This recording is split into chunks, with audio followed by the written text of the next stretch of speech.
up, y'all? We're here again. It's your boy Chill. And it's your boy Will. This is the Pull Up Podcast With Chill Will. Hey, it's episode 11. And you already know what time it is. We got a very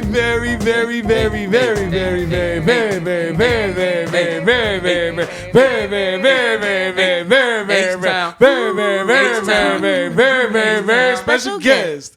Hey, shout out to Gene Moore in the building. All the way from that dirty south, boy. Hey, dirty. From the dirty south to the ATL, baby. in the building. Y'all know what time it is. Y'all know I'm lit.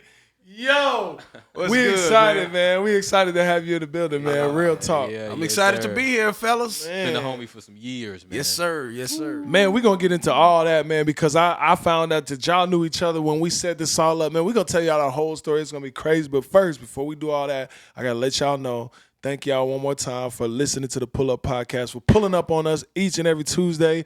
We want y'all to rate and review on Apple Music or whatever the podcast platform that you're listening on. Yep. Make sure that you get in the YouTube comments every now and again, man. You know what I'm saying? Engage with us, man. We love to talk to y'all. Talky talk. Yeah, man. We would love to talk to y'all. It's links in there. It's links in the description to tell you how to leave questions. If you want to leave fan questions, that's how we get a lot of our fan questions, man. Do that right now. You can, just do that, man. Sheesh. We got to get to this podcast, but it helps us. Make sure y'all do those things, man. We appreciate y'all. We got a very special guest in the building, like we said, all the way from Houston, Texas. This is our first time actually like bringing somebody on the podcast and saying, yo, pull up on us, like, for real. Yeah. Like, let's pull up for real. Man, so it's very exciting, man. We're excited that you're in the building, man. Yeah, man. I told him earlier, man, I said, thanks for even just reaching out and saying that you want to even be on the show. Like, you know, last thing I was expecting, but. Yo, we got to talk about how that happened. Yo, real quick. So, Gene he must have seen a post that we made, man. We was chopping up the clips. Yep. And Gene posted on, he was like, yo, I gotta do one. That fool's like, yo, so let me tell the story. Okay, you tell the story. So I was on IG, and I've been following TLee on social media for really as long as social media has been in existence, because me and TLee have been knowing each other like in real life. Right. Yeah. So TLee has been one of those friends where we don't talk every day, but you know it's always just good energy. Right. Every time we do connect. So anyway, long story short, I was just scrolling through IG, and I saw this, like, you know, fellas just sitting in the living room. So, you know, I figured, all right, it must be like a live podcast or whatever. But I didn't really understand the context of it until, you know, I just kept watching it. And then I found out, all right, so, yo, this must be TLee's podcast. Okay, I see what's going on. So I was really impressed with the visuals. You know what I mean? Because for me, presentation is everything. Absolutely. First impressions are everything. Appreciate that. When I saw it, I was like, yo, okay, this is nice. And then when I was listening to, you know, the conversations with the previous guests, I was like, yo, that's gonna be pretty fun. Hey. I think, you know, whenever, you know, it really, you know, builds that traction, I think it's gonna really be dope. So, you know, I just messaged y'all, and I ain't really think y'all would take me serious. I mean, I was come serious. on, bro. Come on, I was man. like, yo, I want to be on it, you know? Yeah. So, I think it was it you or was it you? It was one of y'all, man. Oh, yeah. we both reached out. But we both reached out, yeah. So both of y'all reached out, and y'all were like, all right, if you serious, we want to have you as a guest. Yeah. Come to find out, it's crazy how it's truly 6 degrees of separation. Facts. Because like I said, I've been knowing TLee for over 15 years. Yep. You went to my alma mater. Yep. You were actually a part of an organization that I was the founder of back at Sam Houston State University, called the Talented 10. Hey, shout out to the 10. Shout out to that 10, boy. Shout out to that 10. Yeah. 10. So it's like everybody on this couch right now is connected, intermingled in some kind of way. Absolutely. So I knew that this was like good energy. So I said, okay, cool. Put me on. You know, I ain't know how I was going to get there, but I was like, put me on. Man. We made it work. Man, that's crazy. We appreciate that so much, bro. That just, you know what I'm saying? That made a little thug heart flutter. Mm-hmm. You know what I'm saying? That boy said make that heart flutter. Make me want to cry. Hey, no, man. It's all love because, you know, we really didn't know what we was doing when we was doing this, man. Like, this is a test of faith. You know what I'm saying? Some people say jump out the window, say build a plane. Yeah. You know, jump out the plane and build a parachute out the way. That's what this is, man. We jump out. Even wanting you to come, because I wanted you to come, but I hit him up. I was like, yo, do we do we need to be flying people out right now? Like, is this too soon to be doing? He was like, yo, let's just. I'm the crazy one. I'm the jump out the plane right now. Right, yeah. And I'm the guy thinking about everything first. Probably overthinking. It's a good balance. It's a good balance. But I'm trying to get niggas to jump out the plane. Yo, but so for me, the dope thing about a podcast is you can really do whatever you want to do. Yeah, man. So I've worked in radio. Matter of fact, I have a radio show in Houston. Right. Yeah, man. Yeah. So we have to operate within FCC guidelines. So we can say a little, but we can't say a lot. Right. Do a little of this, we can't do too much of that. Podcast, it's your show. Right. You can talk how you want to talk about whatever you want to talk about. Yeah. And I see two very positive black men, doing this thing, and I'm like, all right, cool. We need more platforms like that because if we can have these kind of platforms where we can talk about real issues, whether it's marriage, intimacy, sex, politics, let's talk about it for real and not do that whole diplomatic thing. Yeah. Right. Honest conversation, man. Honest conversation. And and I think it's a big part of, like you said, honest conversation, and especially if you're doing in the arts and in this industry like we are, man. You know what I'm saying? It's just allowing people to see who you really are. That's what I think that was a big part of this for us. It's like, man, we're dope. Like we think we're dope. You know what I'm saying? We just like, how do we let people know we're dope? You know what I'm saying? Without like forcing it on them. And then it's like, man, we could do a podcast, man, and really just chop it up with people who we really are friends with, who really are in our circle that are dope. You know what I'm saying? As well as the creatives that we don't know. Right, and the creators that we don't know. Because we can express ideas. And it gives not just, people a chance to see who we are. You can talk about us, how can we be seen? But it because of the kind of conversation that we have, it shows so much more about the creatives and the artists that we are talking to, because you're getting to see inside of their mindset, how they really thinking outside of just their talents and their abilities, which you see the surface of people. Right. Yeah. You know what I'm saying? So it's, man, it's. And then glad to have you, bro. And then it turns out to realize that it's not about us. Right. It's about, you know what I'm saying? It's about the movement. Yeah. You know? Yeah. And so, man, man, we're super excited to have you here. So, you said something earlier. You said something earlier about you guys knowing each other for like 15 years, man. Because we'll get to how we know each other, but let's talk about how you guys met. Like, how do you guys remember that? I was thinking I don't remember exactly how we met. So TLee and I have a mutual friend named Ametria. Oh yeah. At the time, she was at the time she was Ametria. Long time friend. Yeah, and we all know her and love her. I went to vocal lessons with her for a little while. Yeah. That's like a sister to me, man. Yeah. So Mimi and I met when I think I was maybe about 22, 23 years old, and I met Mimi through a mutual friend from Houston. So anyway, fast forward, Mimi and I, we literally became like brother and sister. So I think that we were at a show somewhere out of town, and I remember Mimi said, "Hey, this is my friend TLee. He's gonna play keys." Now, honestly, when I first saw TLee, I wasn't even thinking that he was a musician, because dude is as I can remember. Right. I'm thinking, all right, well, TLee is like my personal security, or TLee is my personal trainer. I ain't even thinking. Look like a fullback. Yeah. I know, but she, Mimi was just like, yo, he's gonna be my musician for the night. I was like, okay, cool. And then, hey, man, I never told you this, but in the back of my mind, I'm thinking, man, this dude probably can't. This nigga look like Barry Sanders' little brother. How he supposed to? He can't be good. Too many muscles. He cannot be good. I like, he can't be that good. How he supposed to move his fingers that fast with all them goddamn muscles? Dude is a beast, man. Like, he's a monster. You forget how incredible of a musician he is, because when you see TLee, he's like Big Jim Ray. You know what I mean? But dude can really, really play. So I got cool with TLee through Mimi. We've been keeping in touch. Like, this was pre-Facebook, bro. Like, I think this was back in MySpace days. Yeah. So this goes like way back. Yeah, bro. Yeah. So anyway, we kept in touch through MySpace, through Facebook, through Instagram, through every social media platform. And then you, my dude, found out you went to Sam Houston State University. Yes, sir. To the Bearcats. Hey, eat 'em up, cats. Yeah. And just like I said earlier, man, it's that 6 degrees of separation. Yeah. You know what I mean? So, this don't even feel like a podcast, bro. It just feel like I'm hanging out with two old friends, and we just chilling and we chopping it. That's what it is. For everybody that comes. Do you remember Shelby? Shelby. Shelby Allen Jr.? No. Oh man, who do you remember from the 10th? You remember Dallas? I remember Dallas Jones. I remember Steven Sargent. Steve, I remember yeah. Marion. I Yeah, remember JoJo. Derek Ramar Irving. Yep. Pretty much everybody that was there During when I that was time, there, yeah. Because after I graduated, I didn't really come back. Yeah, on a yeah, lot of yeah, stuff. So, yeah. man, if you were there like after 2000, Yeah.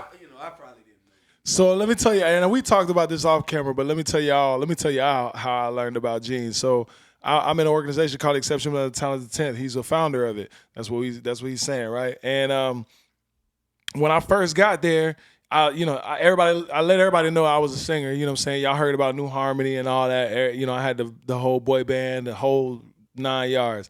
And everybody was like, man, you know who you should meet? Man, our founder, Gene. And I was like, who's Gene? Who's Gene? Never seen Gene. Never met Gene. And if you guys, and like this, and if I kid y'all not, it's like 16. Ooh. How long is this? 05. Oh wow. That's when 05, like my freshman year. Like that's when I heard about Gene. Here we are in 2022. This is my first time meeting Gene, y'all.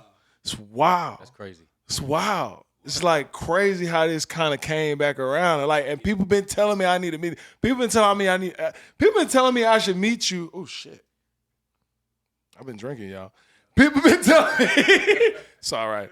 I didn't realize there was so much in the cup. People been telling me I need to meet you for goddamn almost 20 years, man. Wow. Yeah. It's crazy. Well, I feel like everything happens for a reason and in a season.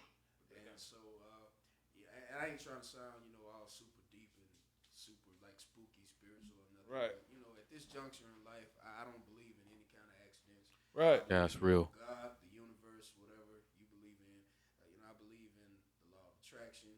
I believe that everybody that you meet has to serve some kind of purpose in your life. Absolutely. So I feel like this is the right time. Mm. And I believe some great things are going to come, just from this Yeah. nucleus right here. Man, I'm excited for that. It's got to. I feel like all these different types of these situations, this whole podcast is just about networking across, and it's about building from where we are and building our own thing. You know what I'm saying? Building a thing that we can be proud of and with our friends. Like that's all it's about. Yeah. Just do dope shit with dope people who are your friends. Yeah, man. You know what I'm saying? Yep. You know what I'm saying? it. And good things have to come from it. Yeah. Because the energy is the energy is all there. The It's all energy is there. there. Yeah. Man, that's amazing. Okay, so you've been singing most of your life, if not all your life. Right now, you are signed, right? Yeah. Who are you signed with? I'm signed to Motown Gospel. Ah, Now, how long have you been with him? Now, I ain't gonna say nothing bad, but it's a long journey, so Yeah. I gotta take a sip of water. Yeah. He said No, it's been a long journey for sure. So, It's been a long. so here it is. The year is 2014, and Aaron Lindsay. Shout out to my boy Aaron Lindsay. Good guy. He was the Yeah. What was the term? Okay, he was the A&R at the time. Oh, okay. Motown Gospel, and Motown Gospel was brand spanking new Mm-hmm. at the time. And he reached out to me and he said, "Hey man, what you think about signing with Motown Gospel?" I was like, "Okay, cool." All right, fast forward. Aaron transitioned out, and new administration transitioned in.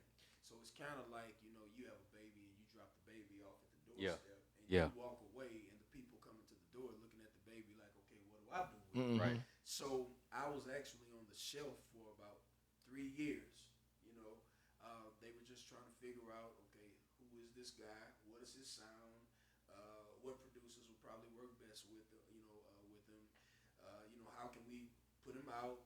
And so that took about 3 years, and I finally released my first record in 2017. Sales were okay, not great, but I did get my first Stellar nomination from that record. Yeah, Pete. Then 2 years later, I came back, released my sophomore record. The sophomore record, in my opinion, is my favorite. It's my favorite record because I had a little bit more involvement with the verses. I feel like no shade, not trying to be disparaging to anybody, but I felt like the first record was kind of like let's just put this together, put this dude out. Yeah. And everybody was still trying to figure it out. I was still trying to figure it out. Right. Like, I'm really not a suit and tie dude, but on that first record, man, they had me looking like a deacon. Yeah. Black suit with the red handkerchief, Yeah. white shirt, and So that was the label. That wasn't you at all. Yeah, that was the label. Hey, Right. I love y'all. I ain't trying to say it. I love y'all, but Do you like doing gospel? Okay, spotty.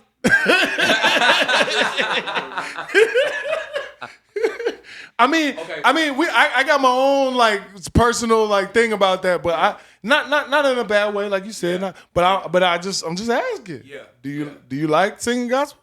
I love singing gospel. I love singing the gospel. Right? Because no matter where I am, I'm always representing. Right. There's a difference. Absolutely. I can be on a secular stage or a church stage. Right. I'm still represent the gospel Right. of Christ. Right. Period. Creatively, I find it a little rough in gospel mainly because of the way the demographic is set up. So the demographic in gospel, the majority demographic are females that are 45 and up. That's the majority demographic. And right now, the popular Singing or listening? the consumers. The consumers. Okay. That's the popular demographic. Okay. So most females, they like praise and worship, Right. or they like songs that'll make them cry. You know. So the more eclectic gospel artists, not to say that we can't be successful, but our journey is just a little more. It's a little difficult. Tedious. Yeah, because prime That's good word. example, on my sophomore record, going back to that was actually the record that got me nominated for my first Grammy. The lead single was written by BJ, the Chicago kid, called Won't Be Moved. Yeah. But Won't Be Moved isn't the kind of song that most churches are going to say, hey, can you come to my Sunday morning service and sing Won't Be Moved? You see what I'm saying? But then if you call somebody else and say, hey, can you come and sing Jesus, take me back to, the place where I first received, you know what I mean? Those are the kind of artists that'll probably get, more love. First billing, yeah. Yeah, so it's kind of it's a journey. I'll just say. Journey. Yeah. And really, I kind of consider myself, and there's really no real label for this, but I would consider myself a gospel-rational artist. I like to sing that. gospel. I like to sing inspiration. I like to sing about love. I like to sing about relationships. I like to sing about friendships. Yeah. I love to sing about intimacy with my wife. Come on now, because listen, Hey, man, because listen, ain't nothing more spiritual than that. Yeah. I'm just being honest with you. And God created all of those things. Yeah. Listen, I ain't gonna say ain't nobody, but very few people listening to Stomp before they get Listen, with man, it. hold on though, but listen. You know what I'm saying? Listen, I know I'm not gonna say no names, I know people do. but I literally had somebody tell me, "Hey man, ain't nothing wrong with listening to some Kirk Franklin while you making love to your wife."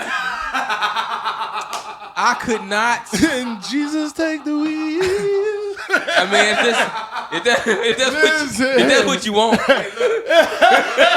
Melodies from heaven. Oh. I am here. Yes. No.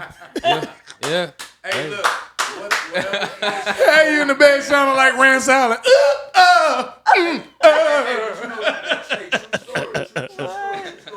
I actually heard of a couple that likes to listen to worship when they're being intimate with Hey, there's nothing wrong with that. I actually know a couple that used to like to listen to Fred Hammond. So There's nothing wrong with I that. said, hey, whatever floats your boat. Fred Hammond had a love album. Exactly. He did have a love album. Yeah. Now me on the other hand, and hey babe, Hey. you know. And I don't care. I'm married, so whatever. Yeah, facts. Shout out to the wife. I told my wife that on our honeymoon night, I didn't want to listen to Luther. I didn't want to listen to anything soft. Right. I wanted to listen to some ratchet music. Hey. So I Gee. I mean, Yes. it was wedding night. It was Yeah. Go in. night. So What was the ratchet music back What then? What was was the it? I was gonna say. I wanted What to were turn you up. singing in the shower? What was it? What was the ratchet music at the time? Because I know like WAP and stuff like that wasn't going. But like when you got married, what was the ratchet music at the time? So I turned on Cardi B. Hey, Bodak Yellow, like Yeah. Hey. My wife was even like, hey, what are you on? I said, yo, we turning up. This is a party. It's where I'm at. man. That's where I'm at right now. man. And then the That's my kind of carrying on. The atmosphere a little bit. So, Yeah, I facts. don't want nothing bringing me down too much. I wanted to like.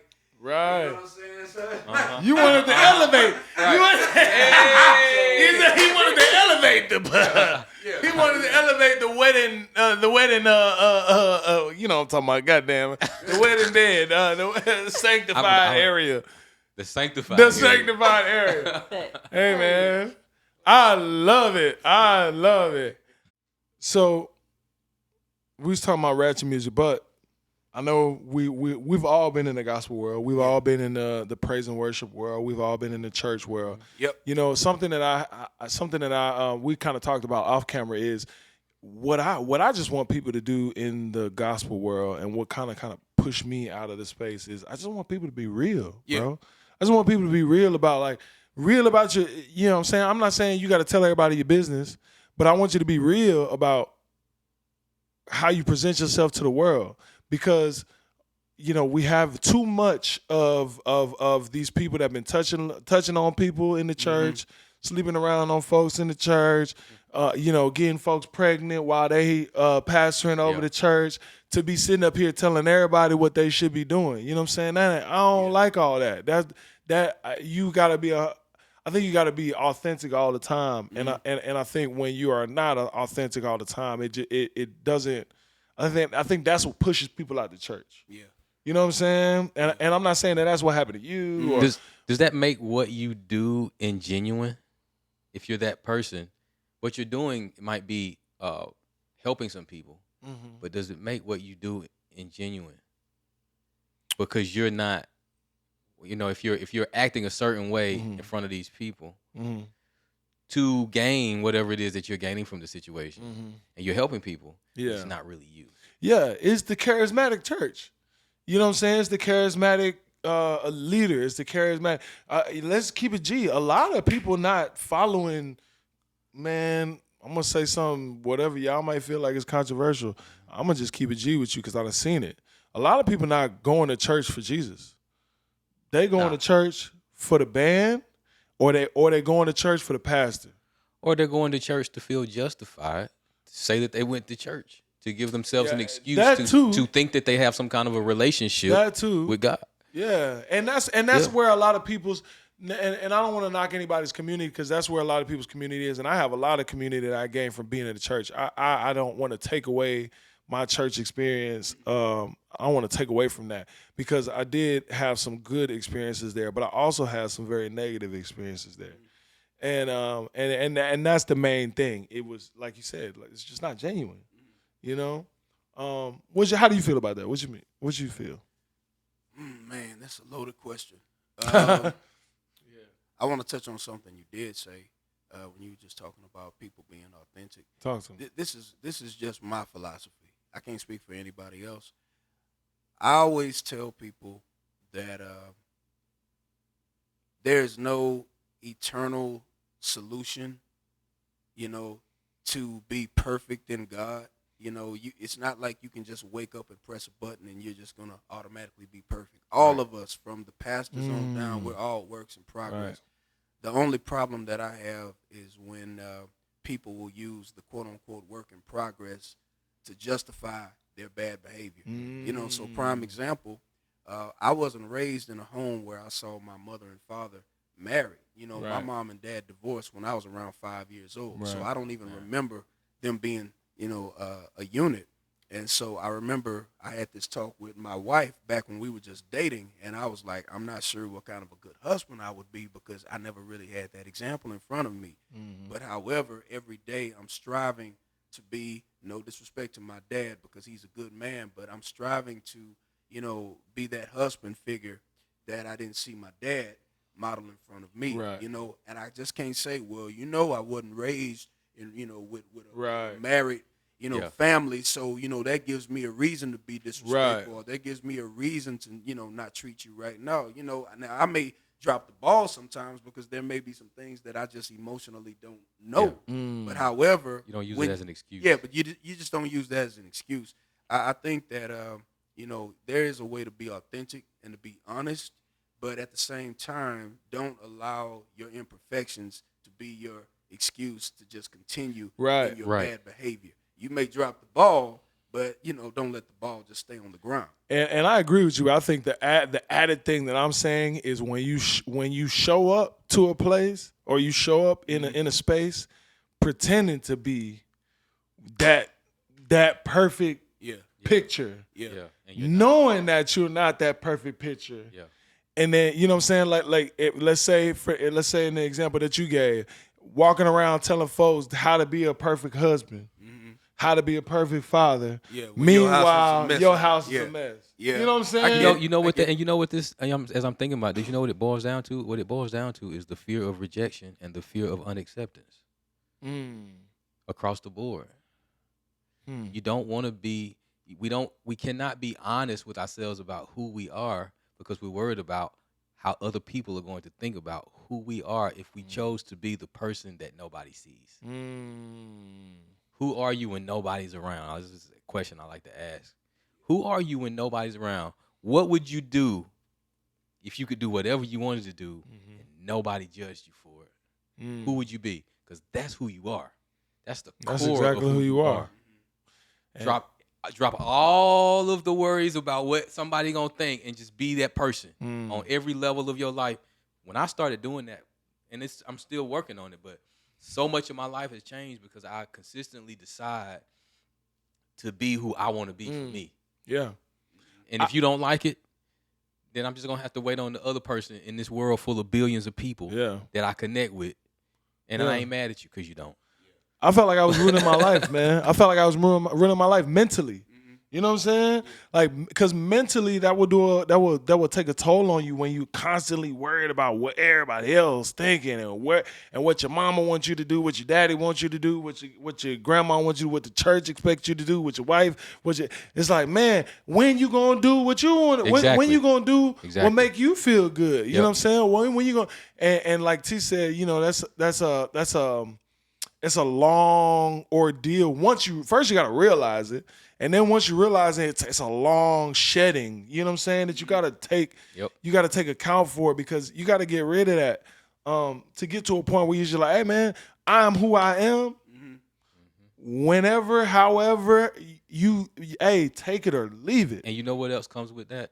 When you really start seeking or looking inside of yourself that way and like really being more attentive and aware of how you want to change in those areas. For me, it developed a heightened sense of empathy for other people because everybody has that. Everybody's dealing with this. Yeah. Even the people that you talking about, that's why are they doing? It's the rejection. I want this position, but I can't get this position if they knew exactly who I was. So I can't go in here like that. So what is it? It's a fear of rejection. It's a fear of unacceptance. So let me ask you this, and I'm not trying to debate what either one of y'all said. Great. No, we just talking. Yeah, for sure. We just talking. Yeah. So I'm just gonna throw this out there. Do you feel like there is a slippery slope in terms of being honest and having to put on that mask because of the seat that you sit in? So, okay, prime example. When I was a youth director at my church, I used to always tell my young folk, Bill Clinton wasn't the first man to cheat on his wife, but it made national news because he was the president of the United States. So when you sit in a certain seat of influence, you're just not regular. As much as we want to be regular, you're not regular, and you're going to be held more accountable just because of who you are. So it's like that slippery slope of, okay, I want to be transparent, but if I'm a little too transparent, I could be bringing shame to the position that I hold. So like, I look at it that way too. You know what I mean? I think about I got that. something to say with And that. I think that I'm gonna let him go first. I think that when you choose something that you want to do, you have to be aware of the position that you're taking and the responsibility that comes with it. And you have to be aware of that.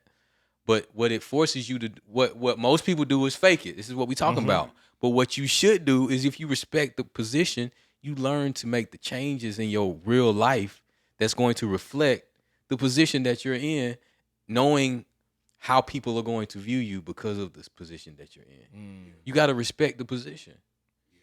I say let's take the position of president for example. Let's look at two different presidents, right? Barack Obama, he was a different kind of president at the time. he was very more realistic. We related to him. You know what I'm saying? And we related to him because he felt more like us, right? He didn't feel like something that was so untouchable and blah, blah, blah. He felt more, and we rocked with him, and he won, right? Now, let's look at Trump. Night and day. No, wait, hold on. Trump, different kind of, but No filter. still no filter. Who yeah. he was. Yeah. And look at what he did. He won, and look at what he doing now. People talking about Joe Biden when Joe Biden lead. I had some more black people. I've never seen so many black people talk about they're gonna vote for Trump in my life. If Trump was in office, then Trump would, same people that I watched last hate year him. talking about Democrat this, Democrat that, Biden Yeah. this, Biden that. Now they talking about if Trump was in office, we wouldn't have this, and I'm finna vote for Trump. And he just being who, and I'm not saying that. Yeah. I'm not saying that that's right, but I'm saying that people appreciate when you are Real authentic. is real, even if you're negative. If that's who you are, I'd rather you just be yourself. Somebody man. will connect with you, and Somebody- unfortunately, in his case, a Yeah. lot of negative people connected with it. But see, the only thing, people may think Trump got away with doing a whole lot of, off-brand, unfiltered stuff. But Yeah, on the back end, he's really paying for it now.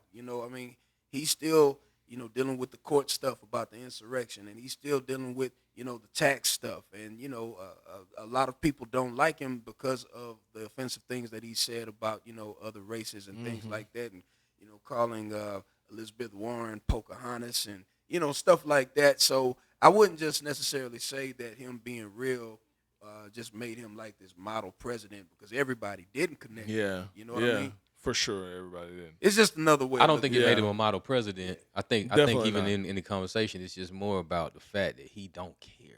I'm just saying he was just authentically Yeah. himself. Now, who he was, who he is a piece of shit. But I don't but, disagree. You know what I'm saying? Who he is a piece of shit. But him authentically being himself attracted other pieces of shit to want to vote for him. And you know what I'm saying? And we also found out there's a lot of pieces of shit out here. You know what I'm saying? There's a lot of people that just they don't, you know what I'm saying? That's just how they view life. Yeah. But at the end of the day, what I'm saying is I think you would I feel you. I think you would get more Yeah. people Yeah. to stay with the church if you were more authentic about who you actually are. Yeah. Without all the phoniness and da da da da. Yeah. Be not saying go out here and make mistakes on purpose, Yeah. but be okay. Hey, bro, I made mistakes. Some people Yeah. might actually end up realizing that you're more like them than they thought. Yeah. Exactly. People want to feel more like you're my friend instead of you're my judge. Exactly. So yeah, I get it. Exactly. People are always going to be attracted to whoever is a little more Right. vocal. So yeah, I get that. And then they want gotta, you to and lead then, them. And then too, you got to think of just the tradition of. And it's like, man, all right, You now got to you're think asking about too much. the tradition of how church is. You think about popes and just how, how it's everything is so strict. And even though, in our culture, it's not as much like that. But that's where it comes from. So the way that people reverence pastors and bishops and all this kind of stuff, even if they ain't right, they gonna look at them like they just, and then to find out that they not. Yeah. But at the end of the day, they not. I tell people all the time, if you read the Bible, and I used to ask a lot of folks this when I was in the church. I was like, if you read the Bible, man, people who crucified Jesus It was the church. it was the church. It wasn't the world. It was the It church. wasn't the world. It was the Yeah. church. Yeah. So why do I want to be here with y'all? You niggas is crazy. Y'all wouldn't even know y'all wouldn't even know blessed if it was in front of you. Because you so stuck in what this thing stares instead of what he's telling you. He But dropping listen- things on you. He giving you conviction to feel it, but he gave you this as a guideline, not as a don't, you know what I'm saying? He gave you this as a, I don't know how to describe that. He gave you it as a guideline. But you see, Right. people. First of all, a lot of people, so many people in church are not developing their own real relationships with God. At all. They're just listening to what they're being told. Because they there for the pastor or the music. Yeah. And things will be a Tell lot. me I'm wrong. No. I agree with you. And to TLee's point, you know, when you build that relationship with God, it has to start with you. It has to start at home, you know. So because I have a solid relationship with God, even if I go to that church and that church may have hurt me, it's not going to make me say, well, I just don't want Jesus no more. Right. You know, all I'm going to just say is, okay, I just won't probably go back there. You know, okay, so it's kind of like this. If I go to a Starbucks in Buckhead versus a Starbucks in, I ain't too familiar with Atlanta. Yeah. Give me another part of Atlanta. Decatur. Okay. Ain't no Starbucks in Decatur. Well, hey, this is hypothetical. It's Mrs. Winters and Bojangles. This is hypothetical. It's just So, books in Decatur. so if I go to a Starbucks in Decatur Yeah. and I get bad customer service, Yeah. I ain't just gonna stop drinking coffee. Right. I'm just gonna say I don't want to go back to that location. And Right. why? Because I love Starbucks coffee so much. I'm not just gonna stop drinking the coffee. I'll just probably go to the one in Buckhead. So I mean, that's just how I look at church. You know, I know folks have dealt with a lot of church hurt. Yeah. You know, man, and I feel for people that have dealt with church hurt. But you know, in order to keep that relationship so solid with God, man, it's got to start at home. You know what I mean? And when you have such a relationship with God that becomes so solid, you know, that pastor may have been a jerk, or, you know, that praise team leader wasn't so nice, but you ain't going to say, well, I just don't want God no more. You know, because he'll be on the inside. Right. Exactly. Absolutely. Exactly. Yeah. Exactly, bro. I agree with you. Yeah. Make your coffee at home. Make your coffee home. Make your Starbucks at home. It'll be way better. Make your coffee at home. See how I did that? Yo, so okay, so let's talk. You know, music a little bit. What your influences, bro? Like, who are your top threes, man? Why do you sound the way that you sound?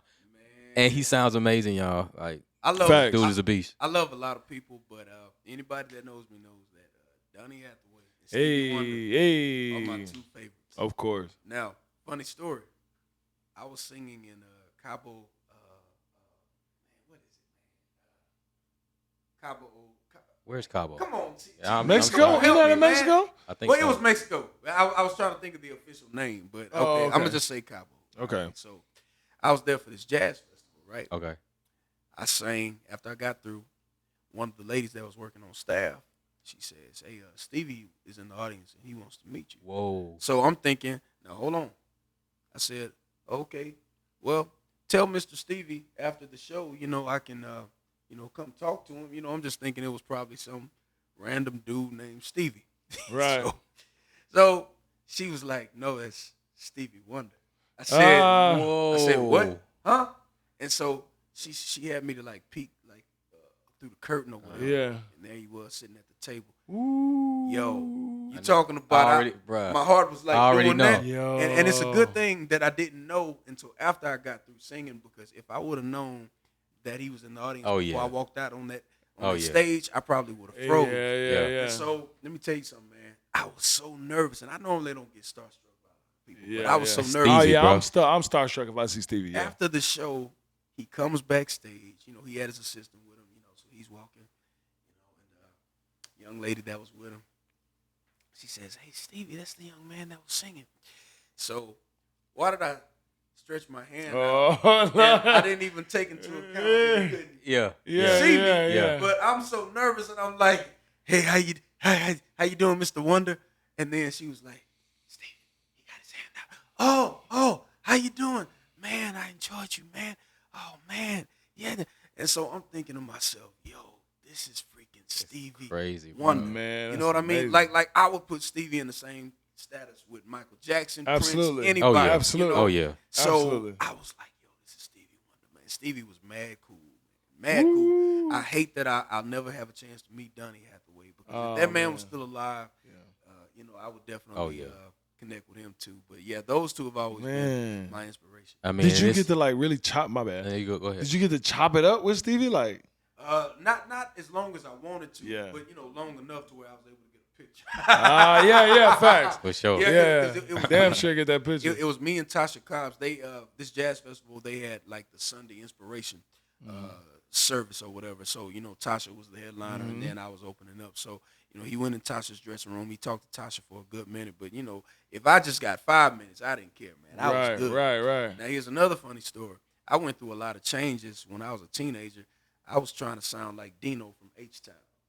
Oh, snap. Yeah. Something good, hello. Somebody rockin', knockin' the. Man, I was trying to sound like Dino, man. When I was sounding like, oh, baby. Man, that was what I was trying to do, man. I was on that for real. Dino was fine. But he give me something good alone. He had a good alone. Oh, baby. Man. Shout a lot, shout it. That's hilarious. That's hard. So, like I would say, high school through college, I was trying to sound like Dino. But then when I really started broadening my my musical intellect, I just started listening to old Stevie, old Donnie, and believe it or not, as far as females, Whitney Houston, of course, in her prime, was my favorite female vocalist in the world. So I would listen to those three, and then I started listening to more jazz artists. I got into Jonathan Butler. I got into Will Downing. I got into Rochelle Farrell. I got into Layla Hathaway, So all of those people have been my inspirations. But as far as like my two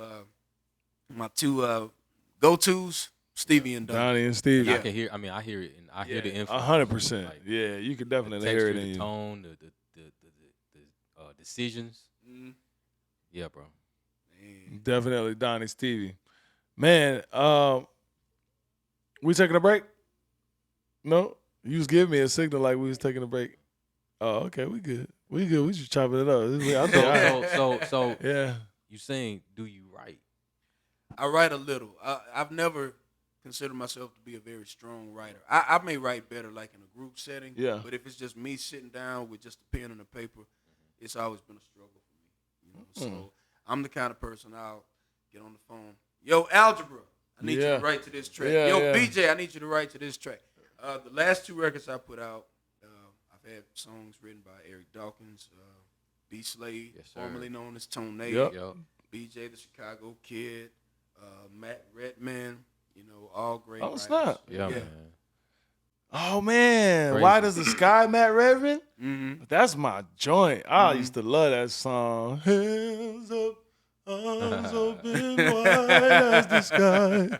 We lift you high. So how do you do you just, if somebody, so you want somebody to write a song, they write a song, do you know how to connect with it? Yeah. Regardless, is it a situation where you say, no, I ain't feeling this, or do you just find your way to connect with the song so that you can give it your authenticity? So this is what I do. Normally, a producer will send me a track. I'll live with that track, and I may listen to one track and say, okay, I want to talk about love with this track. This track, okay, this is a little more energetic. I want to talk about just life in general on this track. This track, I want to talk about faith on this track, And then once I figure out what the theme of each track is going to be, then I'll contact the writer and be like, okay, yo, this is what I want to talk about. Go. That's what I want to talk about. Go. So I have another single that's about to drop in September, and this is a love ballad, mid-tempo love ballad. It's featuring myself and India Ari. Hey. The track was done by the Red Hands Band. Okay. And it was also written by Jay Sean Champion. Jason Champion from Men at Large, his little brother Jay Sean. Okay. Yeah. So I'm excited about that one, man. I let TLee hear that one in the car earlier today. So It's slapper. It's a slapper. It's a beautiful song, bro. man, thank you. Come man. on, slappers. Yeah, I told him. love He good slappers. said, be honest, man. He said, but if you don't like it, be nice. I said, man, has anybody told you that this is not? It's impossible good. for somebody to have told you this is not a good song. He said Well, be you nice. know what? Because I never go into a situation thinking everybody's gonna love everything. yeah. I mean, it could Fact. be flawless, and somebody somewhere is gonna say, "I hate it." Yeah, So I tell folk all Yeah. the time, listen, I respect honesty, Right. but you ain't gotta be nasty. Right. Just be honest, but at least be nice. Right. You know what I'm saying? Right. I could tell you, bro, and now this is hypothetical. Right. I don't really mean what I'm about to say. Right. But I could say, yo, man, your gold chain that say, Will, bro, that's whack, bro. Yeah, You know what I'm saying? yeah, Or yeah. else I could say, yo, man, the chain, yeah, it's cool, man. Yeah. You know, it's Yeah. all right. You see the Yeah. difference? Yeah, You know what I'm yeah, saying? Yeah. Hey, one got more venom than the other. Yeah, you yeah, know? facts. It's I all don't, about I the don't like all delivery. that venom, yo. I'm Yeah. like, yo. Yeah, yeah. Chill Be out cool. with the venom. Chill out on the venom, man. You know. We all gotta take things. What do you say? You gotta get. It's all about the delivery. That's what I was trying to say. It's all about that delivery. It's all that about the tone. delivery. Yeah. Big facts. So how did you get with India? Oh yeah. So I first connected with India back in 2016. Aaron Lindsay actually put that together. He was working on the Motown Gospel Christmas compilation, and he remade "Mary Did You Know?" And he said, "Yo, Gene, I think I want you to do this duet with India Arie." You know, now back then I hadn't met her. I was like, "Yo, for real? Like, are you serious?" Yeah. So that was actually our first encounter. Okay. 2 years later, when she did her last tour for the Worthy album, she hit me up and she said, "Hey, I'm about to go on tour. Would you be offended if I asked you to do background for me? Because I know you're an artist yourself." I said, "Offended? What are you talking about? yeah. Absolutely, I'll do it." So we've developed a really, really good relationship. Like, it's beyond business at this point. Like, we're really, really friends. Yeah. I call her coach. She calls me pastor. Hey. So love the it. reason I call her coach is because she's always giving me advice. So I'm like, "All right, coach. Yes, coach. Yeah, all right." yeah. And then she'll be like, "All right, pastor. Did I handle that right?" You know what I'm Yeah, saying? yeah. So, man, it's a really, really good camaraderie. I love that, man. Yeah, I've been singing Dope. with her for about 3 years now. I'm actually getting ready to go out of the country with her next month.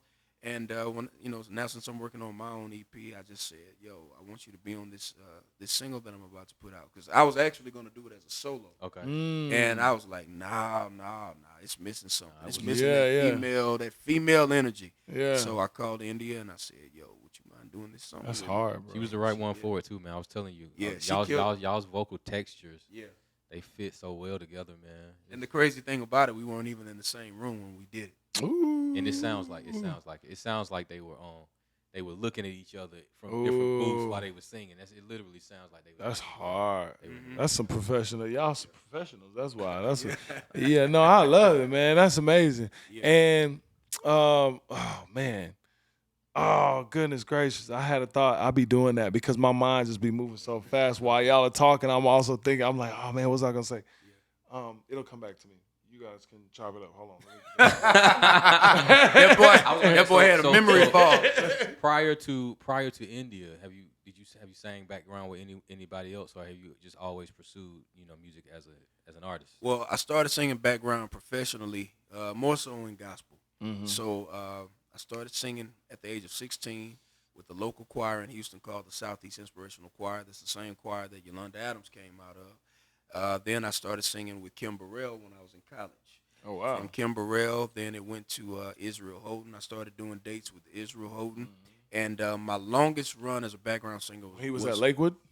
Yeah, he was at Lakewood at the time. And then my longest run as a background singer was with Kirk Franklin. So Man, I didn't know you did any of those. Yeah, Damn, I didn't know. I didn't know the Kirk Franklin for sure. So Isaac Caree, at the time, he was working on his solo record. Mm-hmm. Well, actually, no, he had already finished his solo record. He had dropped this single called "In the Middle." The single Yeah, took off. And I remember that one. He was always out of town all the time, and so they were looking for a substitute. So they were like, "All right, well, we'll just call Gene." And so initially I just went into the situation thinking that I was going to be subbing for Isaac. Well, that one situation turned into 7 years because Isaac was gone all the time, so they were always calling me. And I was there for 7 years singing with Kirk, man. That's beautiful, man. Yeah. That's beautiful. Yeah. Shout out to Isaac for being busy, booked and busy, and so that you can slide in there and do your thing. Yeah. We ready? We moving on to the next segment. Okay. And now it's time for Will's word of the Hey. Yes. The word of the day. Head ass. All right, hold on. Let me pull up my word. Gene, we do words of the day here every Oh man, I suck every at this, week. man. I'm not that quick. Can Oh you wait, make can a I sentence? you know how this started? Yeah. From the 10th. Yeah. This is how it started. Yeah. Shout out to you, man. Thank you for starting. Well, no, they weren't doing that when I was there, man. Y'all did that after No, me. this was the thing that I started in the 10th. Oh, we used to man, do I words of hate the you, day. I feel set up, man. I feel like you just set me up. No, it's okay. You were gone. You had graduated by then, but all right. Just letting you know that the I'm legacy gonna be continues. looking at my friend over here for cues. I'm gonna be like, the legacy continues. The legacy continues. All right, can I get a drum roll for the word of the day? You guys are gonna like this one. Situtery. Situtery? Situtery. Situtery. Yeah, I love this word. This is a cool word. This is my new favorite word in the English language. Situtery. Let's spell it. Situooteri. Situtery. Part of speech. Noun. Origin Scottish. 1920s. 1. 1920. 1. A small building or area where people can sit outside. 2. A summer house, conservatory, or gazebo is a situtery. Come on, man. That's a great freaking word. Situtery. Nobody in your friend group is going to be as cool as you when you use this word the next time you pull up on a freaking gazebo or you sit outside. You can be like, hey, I'm going to go have a nice little sit outside in the situtery. In my summer house. In my summer house. So, ladies and gentlemen, that's the word of the day. It is a noun. It is situtery. Situtery. Situtery. That's Another a good one. great word of the day. I like that one. That was one of my favorites. I think that was my favorite word of the day. Good. That was good. Situtery. Situtery. You want to use it in a sentence? Let me see. I can use it. Let's do it. TLee, I need you to turn the radio on. And I ain't gonna try it.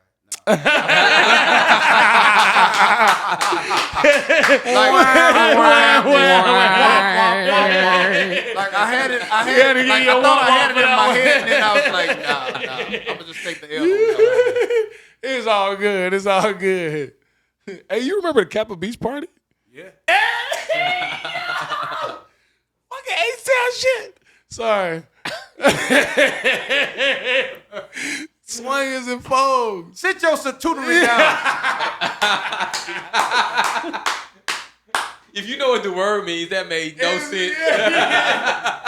Get your situtery out of my face. It does sound good though. Man, get your situtery out of my house. Oh, I love it. And that leads me to, hey, what are you singing in the shower, Will? Singing in the shower. All right, so singing in the shower is a segment that we have where we talk about some of our favorite artists that we either know personally or, whatever the case. We just want to shout somebody out. We want to put their music out there. So what am I singing in the shower? Hey! Yeah. Splash! hey. Water, these waves gonna get you caught up. So splash. Hey, that's that shit. That's that shit. That's that shit. That's Courtesy that of shit. Yo, that's Will. Hey, and my boy TLee, man, we co-produced that thing, man. Yes, you sir. know what I'm saying? But yeah, I had a great time making that record. It's probably the hardest record I've ever written. If you Pretty haven't hard. listened to it, you're lame, not us. Listen to it. Listen to it so you can be cool with the rest of us. Yeah, because it's a slapper. Certified. So now, what are you listening to in the shower? Yeah. What are you singing in the shower? Man, I told you, man, I'm Donnie and Stevie. Yeah. So it's gonna be one That's of the good, so it's consistent. Yeah, it's like, hang on. Oh, wait a minute, hold on, man. Let me drink my water. Drink your water. He said, we finna get something. Yeah, you gotta give us a little bit. I say, hang on to the world as it spins around. Just don't let the spin get you down. Things are moving. Yeah. Hey, we got us a little Gene Moore out here. Yeah. Hey, Oh man, who else? Is there another? Is there like a artist that you like that you know? Like now, I know you know Stevie because you hard like that. I don't know Stevie, but outside of Stevie, is there another artist that you know that you might want to shout out? Somebody that you rock with, or you got some? What about your own stuff? You got some of your own stuff that should be released by this time. Yeah, I'm gonna shout out to India Ari because she was really, really dope for doing this song with me. Hey, Oh man. Yeah. Ooh, can we get a What's the name? name of Can it? we get a name? It's What called is it? Beautiful. It's called Beautiful. And when is it? When will it be released? September 16th. Ooh, September 16th. Will this episode be out by September 16th? We will find out. Stay tuned. Head ass. Ooh, Beautiful. Watch out for Beautiful, y'all. By G Moore and our Indie RE. Thanks for singing. I'm not going to ask if you're going to do more. Hi, I'm Tedra. This is my Hartsfield Jackson voice. Yeah. Question for you, sir. Fraternity? Yeah. How did you become a founder of a fraternity? Great question. Oof. Great question. How did I become the founder of a fraternity? The Talented The 10th. 10th, yeah. Okay.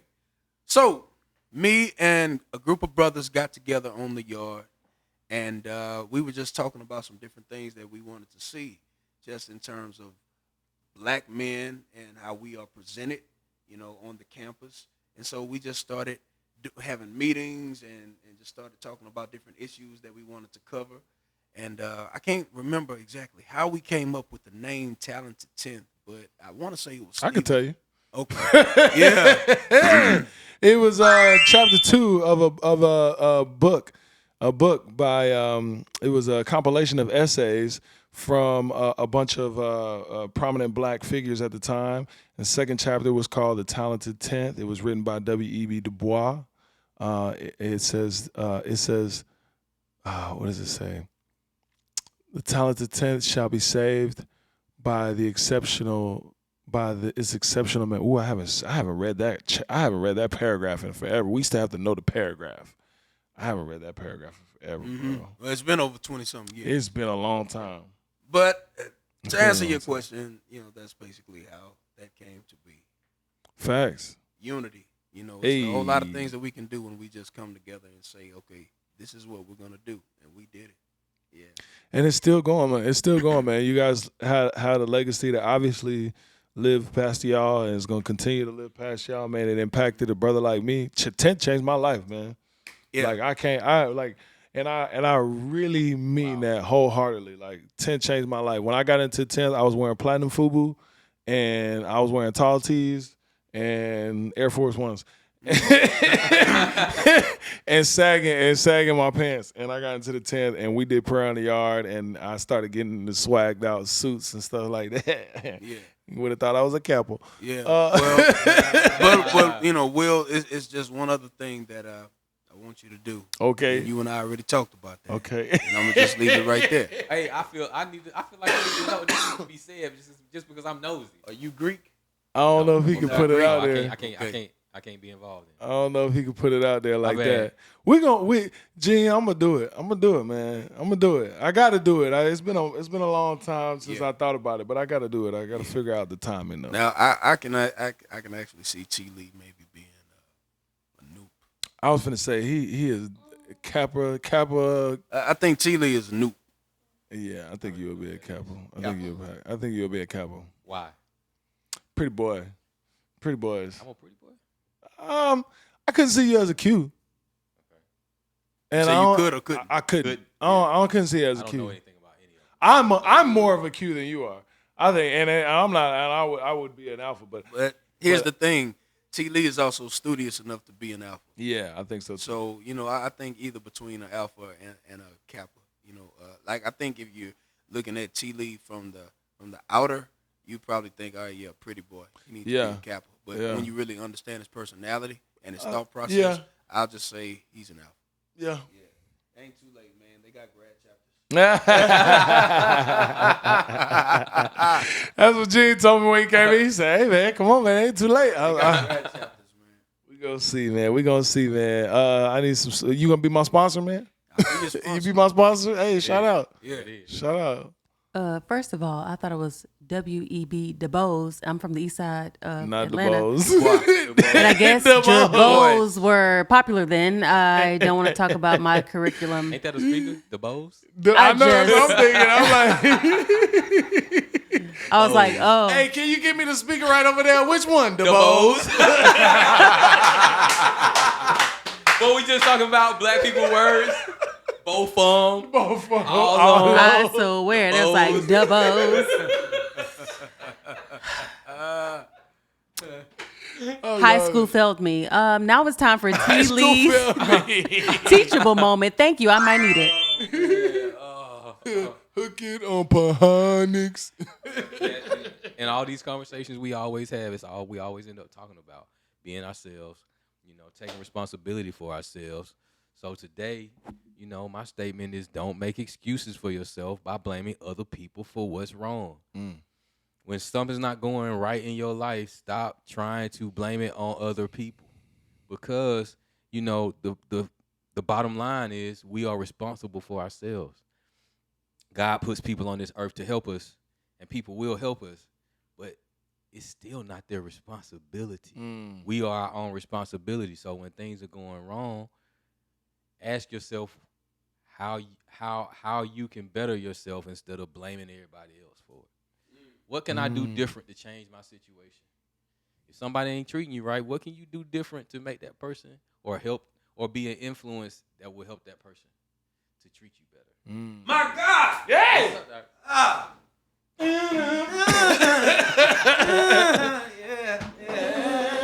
It's not their fault. They ain't do it. I love it. Hey, man, y'all know what time it is. If TLee just did a teachable moment, that means that we wrapping it up. Wrapping it up. Man, we appreciate y'all, man. We appreciate y'all for being here, and we definitely want to shout out. Big shout out, round of applause for Gene Moore for being in the building. Thank you for coming, bro. Man, we really keep we definitely want to invite you out again, man. We definitely hey, come on, say less. When we do the live show. When we do the live show. We gonna trust me, it's a live show. It's a live show. It's coming. It's gonna be like episode 50 or 100. I don't know which one, but we finna do a live show. One of these days, it's coming. 36? Episode 36 or what? Yeah. Okay.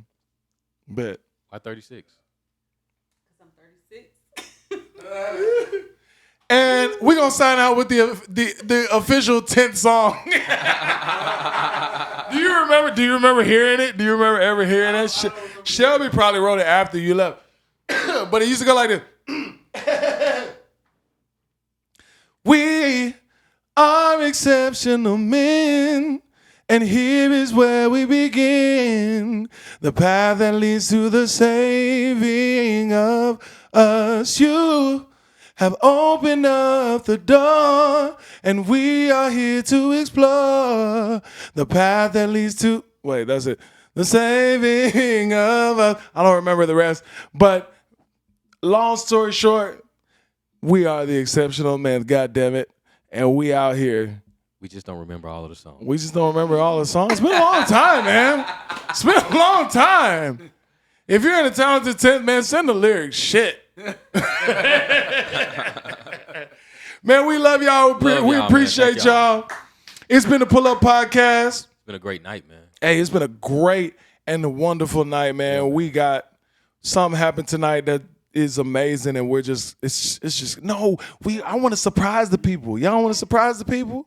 Should we tell the people? I mean, tell them, man. But we don't know. We ain't locked it in yet. So I don't. You know what I'm saying? I want to lock it in. But we ain't got to tell them what's going on, but we can tell them about who it was. We talked to a lady.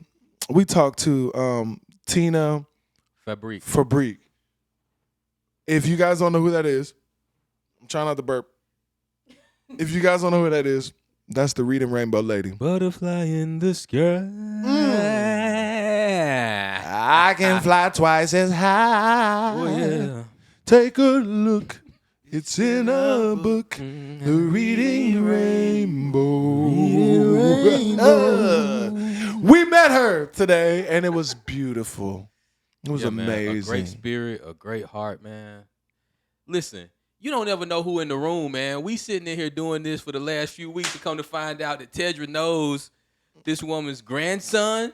Is that Tedra right? just be sitting on gems. Random, man. Didn't even know it. You never know who. And had it not been for TLee coloring on his iPad, You see what I'm saying? Color by number. Everybody has a part to play. Everybody has a part to play. let him use Play you. your part. Let him use you. You got to be keen to the spirit now. I like to color. We playing. By number. We playing, but we serious. And because TLee was coloring, Algebra started singing, and it took us into this whole little thing. See? So it's just amazing, man. It's amazing. I knew today was gonna be an amazing day, just period. Yeah. And we're just so happy, man. And listen, y'all pull up on us each and every Tuesday, man. Y'all know what time it is. It's the Pull Up Podcast With your boy Chill. and your boy Will. Yes, sir. One more time for Gene Moore. The homie. H-Town in the house. Hey, 2 times. AKA Dino. Shout out to Peace. Tedra behind the camera back Oh, there. yeah. All the love to T. Hey, man, and we out, man. Pull up. Out.